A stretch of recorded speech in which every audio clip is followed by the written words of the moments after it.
ಯುಗಾದಿ ಕವಿಗೋಷ್ಠಿಯ ಕನ್ನಡ ಸಾಹಿತ್ಯ ಪರಿಷತ್ ನಡೆಸಿರುವಂಥ ಈ ಕಾರ್ಯಕ್ರಮದಲ್ಲಿ ಪಾಲ್ಗೊಂಡಿರುವಂಥ ಜಿಲ್ಲಾ ಅಧ್ಯಕ್ಷರಾಗಿರುವಂಥ ಶರಣಗೌಡ ಪೊಲೀಸ್ ಪಾಟೀಲ್ರವರೇ, ರಮೇಶ್ ಕುಲಕರ್ಣಿ ಅವರೇ, ಹನುಮಂತಪ್ಪನವರೇ, ವೀರೇಶ್ ಅವರೇ, ರೇವಳದವರೇ, ಚಂದ್ರಸಪ್ಪ ಒಕ್ಕಳದವರೇ, ವಿಜಯಲಕ್ಷ್ಮಿ ಮೇಡಮ್ ಅವರೇ, ಕಿಲ್ಲೆದಾರ್ ಅವರೇ ಹಾಗೂ ಶರಣು ಕೋಟ್ಯಾಳ್ ಅವರೇ ಹಾಗೂ ಇಲ್ಲಿ ಪಾಲ್ಗೊಂಡಿರುವಂಥ ಎಲ್ಲ ಅದ್ಭುತವಾದಂಥ ಕವಿಗಳೇ, ನಿಜವಾಗಿಯೂ ಇಷ್ಟು ಸುಂದರವಾಗಿರುವಂಥ ಕಾವ್ಯ ನಮ್ಮ ನಾಟಿನಲ್ಲಿ ಮೂಡಿ ಬರ್ತದೆ ಅಂದರೆ ನಿಜವಾಗಿಯೂ ನನಗೆ ಬಹಳ ಖುಷಿ ಅನ್ನಿಸುವಂಥದ್ದು. ಸುಮಾರು 30 ಜನ ಕವಿಗಳು ಇಲ್ಲಿ ಕಾವ್ಯವನ್ನು ವಾಚನ ಮಾಡಿದ್ದೀರಿ. ಅದರಲ್ಲಿ ನನಗೆ ಬಹಳ ಖುಷಿ ತರುವಂಥ ವಿಷಯ ಏನು ಅಂತಂದರೆ 12 ಜನ ಕವಿಯಿತ್ರಿಯರು ಕಾವ್ಯ ವಾಚನ ಮಾಡಿರುವಂಥದ್ದು, ಸುಮಾರು 16 ಜನ ಪುರುಷರು ಕಾವ್ಯ ವಾಚನ ಮಾಡಿರುವಂಥದ್ದು. ಅಂದರೆ ಪುರುಷರಿಗೆ ಸಮಾನವಾಗಿ ನಮ್ಮ ಸ್ತ್ರೀಯರು ಹಿಂದೆ ಬಿದ್ದಿಲ್ಲ ಅನ್ನುವಂಥ ಒಂದು ಸಂದರ್ಭ ನನಗೆ ಬಹಳ ಖುಷಿಯನ್ನು ಕೊಡುವಂಥದ್ದು. ಈ ಕಾರಟಗಿ ಪ್ರದೇಶ ಆಗಿರಬಹುದು, ಕೊಪ್ಪಳದ ಪ್ರದೇಶ ಆಗಿರಬಹುದು, ಅತ್ಯಂತ ಸಾಂಸ್ಕೃತಿಕವಾಗಿ ಶ್ರೀಮಂತವಾಗಿರುವಂಥ ಒಂದು ಪ್ರದೇಶ. ನಾನು ಇಲ್ಲಿ ನೌಕರಿ ಮಾಡುವ ಸಂದರ್ಭದಲ್ಲಿ ಚಾಳುಕ್ಯರ ಕಾಲದ ಕೆರೆ ಇಟಿಗೆಯೇ ಕಾರಿಟಿಗೆ ಅನ್ನುವಂಥದ್ದನ್ನು ನಾನು ನೋಡಿದ್ದೆ. ಮುಂದೆ ವಿರೂಪಾಕ್ಷ ಸ್ವಾಮಿಗಳು ಅದನ್ನು ಮುಂದುವರೆದು ಬಹಳ ಅದ್ಭುತವಾಗಿರುವಂಥ ಒಂದು ಕೃತಿಯನ್ನು ತಂದು ಕೊಟ್ಟಿದ್ದಾರೆ.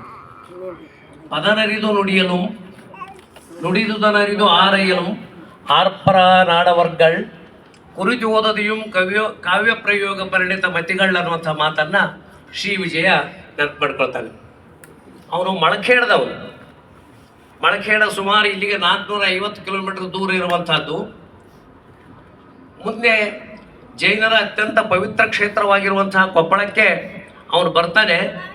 ಬಂದ ಮೇಲೆ ಇಲ್ಲಿರ್ತಕ್ಕಂಥ ಜನರ ಕಾವ್ಯ ಪರಿಸರವನ್ನು ನೋಡ್ತಾನೆ, ಇಲ್ಲಿರ್ತಕ್ಕಂಥ ಬದುಕಿನ ಶ್ರೀಮಂತಿಕೆಯನ್ನು ನೋಡ್ತಾನೆ.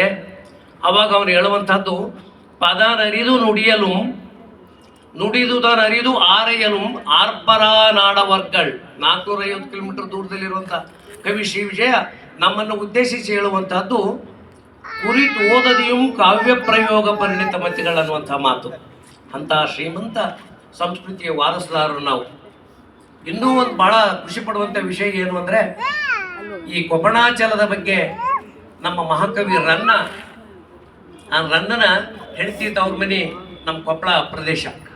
ಹಾಗೆ ಅವನು ಬಹಳ ಖುಷಿಯಿಂದ ಆ ಬಿಳಿ ಎರಳೆಯಂತೆ ಗಂಗಾ ಜಳದಂತೆ ಯಶವ ಕೊಪ್ಪಣಾಚಲದಂತೆ ಅಂತ ತನ್ನ ಕಾವ್ಯದಲ್ಲಿ ಅವನು ಸಾಹಸ ಭೈಮ ವಿಷಯದಲ್ಲಿ ನೆನಪು ಮಾಡಿಕೊಳ್ತಾನೆ.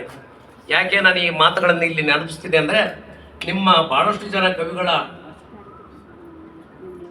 ಕಾವ್ಯವನ್ನು ಕೇಳಿದಾಗ ಒಂದು 3-4 ಜನ ಮಾತ್ರ ವಾಚ್ಯದ ಶೈಲಿ ಇತ್ತು. ಬಹುತೇಕರು ಕಾವ್ಯವನ್ನು ಬಹಳ ಆಳಕ್ಕಿಳಿದು ಅಧ್ಯಯನ ಮಾಡಿರುವಂಥದ್ದನ್ನು ನಾನು ನೋಡಿದೆ. ಮಹಾಕವಿ ಪಂಪನೂ ಕೂಡ ಈ ಪ್ರದೇಶಕ್ಕೆ ಬಂದು ಹೋಗಿದ್ದಾನೆ. ಅವನು 4 ಸಾಲಿನ ಪದ್ಯದಲ್ಲಿ ಇಡೀ ಒಂದು ಅದ್ಭುತವಾಗಿರುವಂಥ ಚರಿತ್ರೆಯನ್ನೇ ಕಟ್ಟಿಕೊಡ್ತಾರೆ, ಪೌರಾಣಿಕ ಚರಿತ್ರೆಯನ್ನೇ ಕಟ್ಟಿಕೊಡ್ತಾನೆ. ಅವನು ಹೇಳುವಂತಹದ್ದು, ಮೃಗಯ ವ್ಯಾಜದಿ ನೋರ್ಮೆ ಶಂತನು ಬಳಲುತ್ತಿರ್ಪನ್ಯಗಂ ತನ್ಮೃಗ ಶಾಭಾಕ್ಷಿಯ ಕಂಪಂ ತಟ್ಟಿ ಮದುಪಂಬೋಲ್ ಸೋಲ್ತು ನಲ್ಮೆಗೆ ದಿಬ್ಬೆಂ ಪಿಡಿವಂತೆ ಓಲ್ ಪಿಡಿದು ನೀ ಬಾಪೋಪಂ ಎಂದಂಗೆ ತೆತ್ಕನ್ನಿಕೆ ನಾಣ್ಸಿ ಬೇಡುವಡೆ ನೀವೆಮ್ಮಯ್ಯನು ಬೇಡಿರೆ. ಇದು ನನಗೆ ಮೈ ರೋಮಾಂಚನ ಆಯಿತು. ಯಾಕಂದರೆ ಇದು ಅರ್ಥ ಆಯಿತು ನನಗೆ. ಇದು ನಿಮಗೆ ಅರ್ಥ ಆಗಲಿಲ್ಲ ಅಂತಲ್ಲ, ಕೆಲವೊಂದು ಜನರಿಗೆ ಅರ್ಥ ಆಗಿರುತ್ತೆ. ಏನೋದು ಅಂತಂದರೆ, ಪರಾಶರ ಮಹರ್ಷಿಗಳು ಹೊಳೆಯನ್ನು ದಾಟಬೇಕಾದ ಸಂದರ್ಭ ಹೊಳೆ ದಂಡಿಗೆ ಬಂದರು. ಬಂದ ಮೇಲೆ ಯಾರಿದ್ದೀರಿ ಅಂತ ಕೂಗಿದರು. ಯಾವ ಪುರುಷರೂ ಇರಲಿಲ್ಲ. ಅಲ್ಲಿ ಇರ್ತಕ್ಕಂಥ ಒಬ್ಬ ಹೆಣ್ಮಗಳು ಬಂದು ನಾನಿದ್ದೇನೆ ಅಂತಂದ್ಲು. ಸಣ್ಣ ಹುಡುಗಿ, ಅದು ವಯಸ್ಸಿನ ಹರೆಯದ ಹುಡುಗಿ. ತಡಿ ಹಾಕಿದ್ರೆ ಹೊಳೆ ದಾಟಿಸು ಅಂತಂದಾಗ ಅವನು ಹೊಳೆಯನ್ನು ದಾಟಿಸೋದಕ್ಕೆ ಹೋದ. ಅಲ್ಲಿ ಅವರಿಬ್ಬರ ನಡುವೆ ಪ್ರೀತಿ ಬೆಳೀತು. ಬೆಳೆದ ಮೇಲೆ ಮುಂದೆ ಅದು ವ್ಯಾಸ ಮಹರ್ಷಿಯ ಹುಟ್ಟಿಗೆ ಕಾರಣ ಆಯಿತು. ಮೃಗಯ ವ್ಯಾಸನೊರ್ಮೆ ಮುಂದದಾಯಿತು. ಮುಂದೆ ವ್ಯಾಸ ಮಹರ್ಷಿ ಹುಟ್ಟಿದ ಪರಾಶರನ ಹೊಟ್ಟೆಯಲ್ಲಿ. ಹುಟ್ಟುತ್ತಾನೆ ಆಕೆ ಕೇಳಿದ್ಲು, ನೀನು ಬಿಟ್ಟು ಹೋಗ್ತಾ ಇದೀಯ ಋಷಿ, ನನ್ನ ಗತಿ ಏನು ಅಂತ ಕೇಳಿದಾಗ ಆ ಪರಾಶರ ಮಹರ್ಷಿ ಹೇಳಿದಂತೆ, ನಿನ್ನ ಹೊಟ್ಟೆಯಲ್ಲಿ ಹುಟ್ಟುವಂಥ ವ್ಯಾಸ ಮಹರ್ಷಿನೇ ನಿನ್ನ ಎಲ್ಲ ಕಷ್ಟಗಳಿಗೆ ಪರಿಹಾರವನ್ನು ಕೊಡ್ತಾನೆ ಅಂತ. ಮತ್ತು ಪುನಃ ಒಂದು ವರವನ್ನು ಕರುಣಿಸಿದ ಪರಾಶರ ಮಹರ್ಷಿ ಆ ಹುಡುಗಿಗೆ, ನೀನು ಪುನಃ ಕನ್ಯೆಯಾಗಿಯೇ ಉಳಿತೀಯ, ನೀನು ಯಾವುದೇ ಆತಂಕಕ್ಕೆ ಒಳಗಾಗಬೇಡ.